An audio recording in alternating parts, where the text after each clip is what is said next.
Bonjour YouTube. Donc je sais, je commence ma vidéo avec un zoom un peu bizarre, mais vous comprendrez très rapidement ce qui s'est passé en visionnant les photos que vous verrez sur la vidéo. Donc voici le secteur où nous étions il y a peu de temps en bivouac.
Alors voilà, donc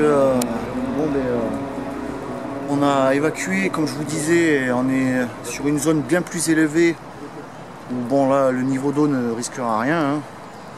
Donc là actuellement on a tiré deux petites bâches histoire de se remettre en condition pour amorcer la nuit correctement. Beaucoup de déception parce qu'on était super bien. Hier malheureusement j'ai pas filmé parce que notre hutte on a passé du temps à la monter et puis du coup on a passé beaucoup de temps aussi pour discuter, se connaître, etc. On comptait vraiment sur cette journée pour filmer puis faire quelques ateliers.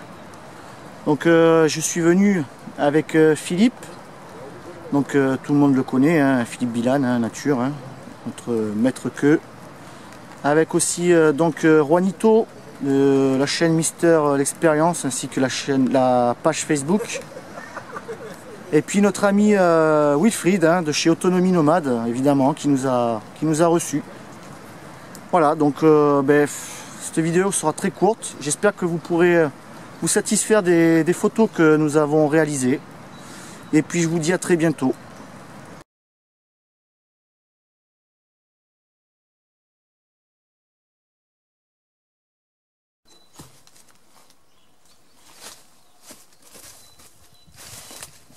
Allez, contre azimut, me voici de retour dans mes terres périgourdines.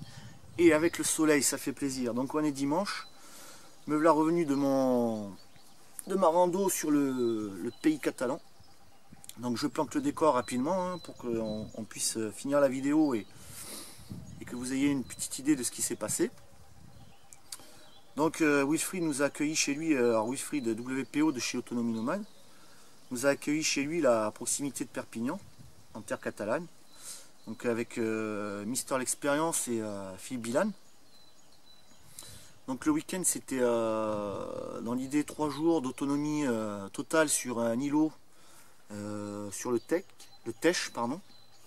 Donc une rivière qui descend, scindée en deux, avec un îlot naturel composé de sable, galets, gravières,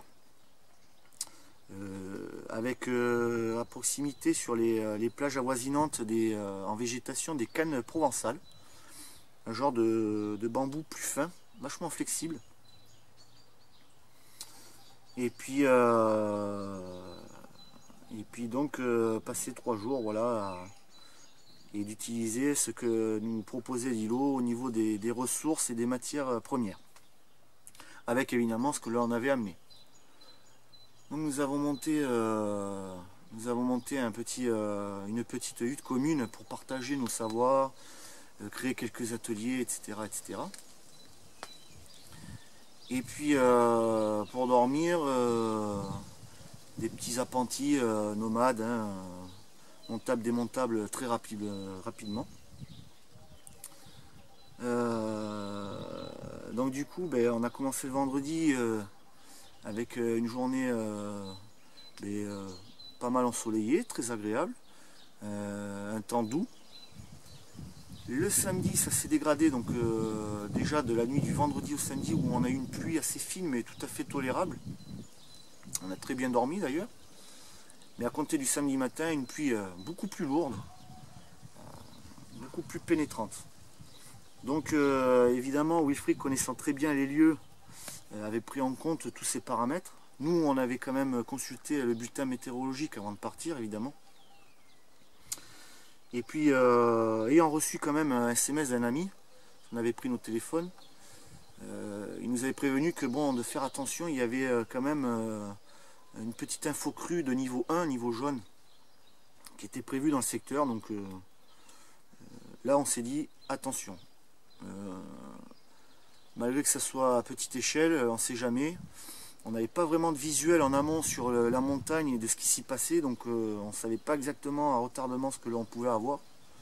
Donc on s'est dit, bon maintenant, on va se faire 2 repères visuels, histoire de voir le niveau d'eau, et puis établir un petit chemin, un itinéraire de repli pour aller sur les berges avoisinantes en toute sécurité. Donc dans la journée du samedi, on a pu manger tranquillement, participer sur quelques petits ateliers, évidemment passer un bon moment. Et puis en gardant à chaque fois un œil tout au long de la journée sur les repères visuels, on s'est aperçu que l'eau était montée et bien montée.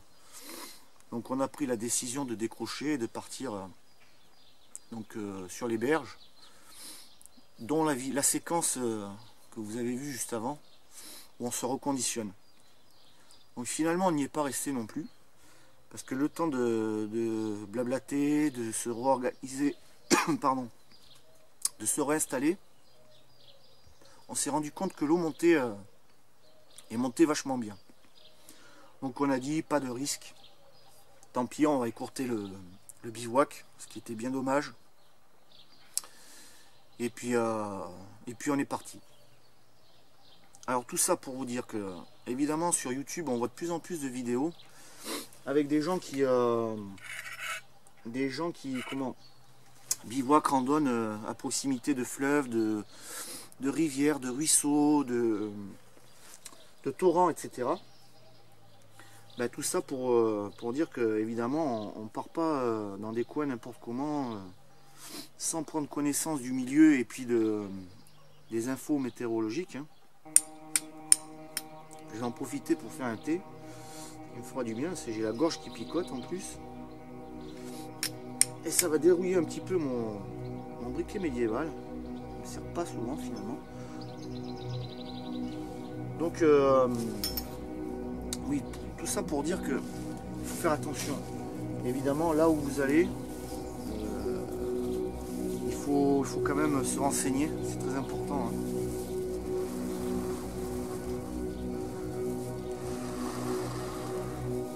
Ah, le soleil.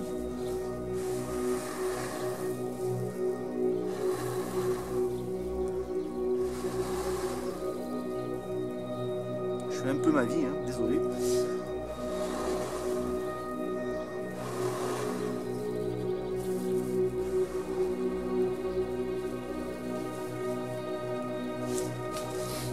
Donc oui, alors paramètre important, là où vous allez, de toujours prendre connaissance, de toujours faire attention au climat dans lequel vous allez évoluer. Bon, ici c'est notre pays, c'est un milieu assez tempéré quand même, hein, et ce qui veut dire que le climat change très rapidement. Et puis évidemment vous informer au maximum.